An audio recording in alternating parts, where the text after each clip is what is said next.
Chapter 3, Episode 3, When I Was 10 Years Old. Alam niyo yung pakiramdam ng isang bata na pilit pa ring pumasok sa school mag-aral kahit kulang-kulang yung mga gamit mo sa school. At minsan nauubusan ka, kadalasan, maubos yung papel na susulatan mo.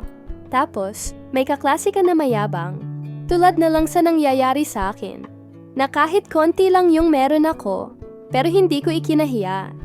Kasi gusto ko talaga mag-aral, pero yung bubulihin ka sa mga kaklase mo, ipamukha pa sa'yo kahit alam mo naman yon. Ipapahiya ka sa iba. Sabi niya sa akin, bakit ka pa pumasok, wala ka namang masusulatang papel? Manghihingi ka na naman? O di ba kaya hihiram? Alam niyo, masakit talaga, pero kinakaya ko yan kasi gusto ko talagang makapag-aral. Minsan, lagi akong mapagtripan ng mga maldita at maldito kong mga classmates.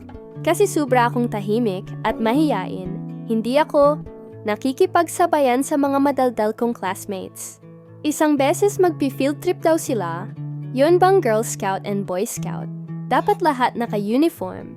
Hindi ako pwedeng sumama kasi wala akong uniform. Buti na lang noon, hindi pa obligasyon ng uniform sa school. Yun lang pagkasali ka Girl Scouts and Boy Scouts.